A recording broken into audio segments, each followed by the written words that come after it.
Hey guys, what's up? It is Della304 once again, and this video is not going to be aimed at my subscribers. This video is more aimed at new viewers and people who don't usually watch this channel. I'm just going to do a quick one video overview of my 2013 custom build. We're going to take a look at the outside, the inside. We'll go ahead and run a benchmark, and yeah, that'll be it. So let's get diving into this thing, shall we? What better place to start out than with the outside, aka the case. So this case is a Corsair Carbide 300R mid-tower case. Supports up to 7 fans, supports full ATX motherboards, up to 4 hard drives, and 3 5.25-inch bays. Excuse the stupid lines from the bright outside. So yeah, I really love this case. I got it for $90.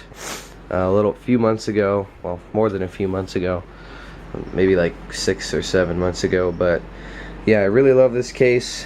It's well built, and yeah, I love Corsair in general. So yeah, up front you can see you have more scan lines. No, you have your power button here, your hard drive activity light, reset button, headphone, microphone, 2 USB 3.0 ports, and I'm very sorry about the scan lines.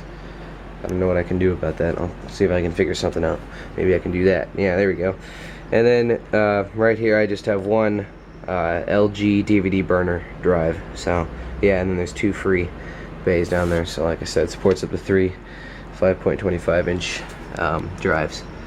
And down here there's just a big mesh opening with 2 140mm Antec 2 cool blue LED fans up front there, so they do a pretty good job of drawing in air from the front. There's also a dust filter right behind here. And then down there I have a Core i5 sticker. Up here we just have one giant mesh opening right here. I have one singular 120mm fan there for exhaust, and then I had a fan here, but I had to take it out for make room for my radiator. And then I have some LED lights that wrap around and go over there. There's also slight dust filters on the side. And going around the back here, you can see the back. There is a bowed exhaust for my exhaust fan back there. Water cooling holes, which is kind of stupid. Keep everything inside the computer, people. There's a total of 7 PCI slots, I think, 7 or 8, I'm not sure. And then yeah, there's my power supply. So that is the case. I also have a windowed side panel, so I can see over pretty much everything inside my entire computer there. It has 2 mesh fan holes on the side, which I don't like. I wish I could get rid of. But yeah, you know how it is. So that's pretty much the outside of the computer. What do you say we go ahead and take a look at the inside now? So in the process of removing the side panel, you can see a lot more stuff. So like I said before, 3 5.25-inch drive bays, just one LG drive up there. Down here I have 3 drives, one up here being my Corsair Force 3 SSD. Sorry you can't really see it, but it's there, trust me. It's a 120GB Corsair Force 3 SSD. It's pretty fast. I love the SSD boot up times and such. And then I have a 1TB Western Digital Caviar Black. And then down here I just have a small 2.5-inch Seagate Momentus drive that I just use as a page file. That drive is pretty questionable, so I'm not going to use it as main storage anymore. But yeah, and then I have a free drive caddy bay down there, so I can put one more drive in if I feel like, but I don't really need to. Moving over here to the good stuff, under that water block there is a Intel Core i5 3330. Stock is 3 GHz, but I have slightly overclocked it to 3.4 GHz, so just trying to push that much more out of it. And then of course on top of it here we have the Corsair Hydro Series H80 liquid CPU cooler. We have also just blah, continue. The motherboard, by the way, is an MSI Z77A-G43. That's what's holding it all together. The RAM, we have 8 gigabytes of Corsair Vengeance, 1600 megahertz, in the nice cerulean blue color, and I have 2 free slots, so you can put up to 32 gigabytes of memory in this motherboard. Moving on down here, we have the MSI nVidia GTX 550 Ti there.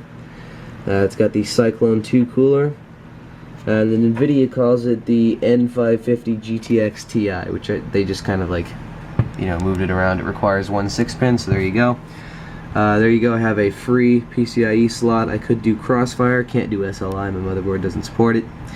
4 SATA devices over there, including the hard drive, obviously plugged in.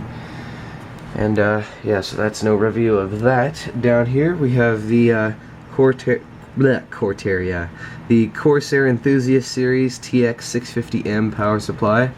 That's what powers this whole thing, and yeah, it's a really good power supply. It's 80 plus bronze. You know, it's rated for the capacitors in it are rated for 50C, and it has 54 amps on the singular 12-volt rail. So yeah, it's a very nice power supply. So yeah, that is basically an overview of the inside of my system. So I think it looks pretty good for what it is. Just one more quick pan through there. So there you go. I don't think I forgot anything. So what do you say I put that side panel back on and we run a benchmark? So I have Performance Test 8 loaded up on here. We are getting approximately 2,435 frames a second on the little animation here, so I would think that's pretty decent. Let's go ahead and full screen it. So we're still getting 1,100 frames a second. So we're gonna go ahead and run the benchmark. This may run all tests. Yep, there you go. Alright, so I am running benchmarks, so I will be back with you when they complete. Alrighty, after running the benchmark, we have a resulting score of 3,533.2. So I think that's a very respectable score for a sub $1,000 system. So it's not going to upload my baseline. Let's go ahead and take a look. This computer overall is, well, these are motherboards actually, so that doesn't even count.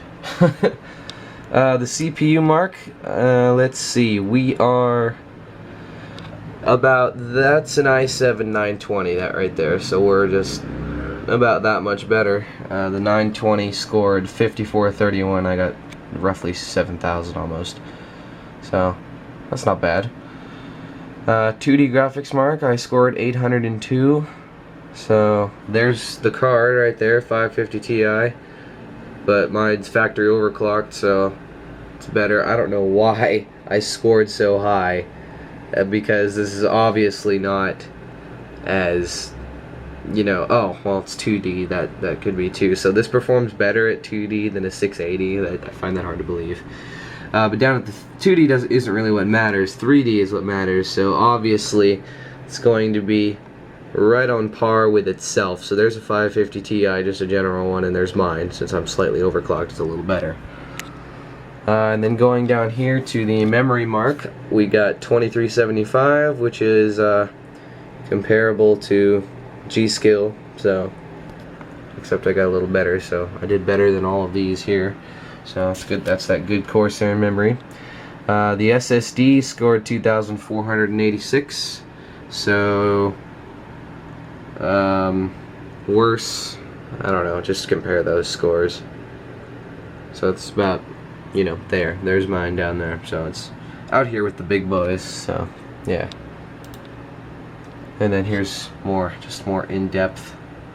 So as you can see there, my CPU did pretty alright. 2D graphics, 3D graphics.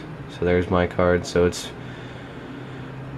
you know, on par with itself. I did a little better than the stock 550, so I think that's alright. There's the memory, and there's your disk. So pretty cool. So anyway, yeah, that's the benchmark, and yeah, so if you enjoyed this overview of my 2013 build, please give it a thumbs up. And yeah, see you guys later.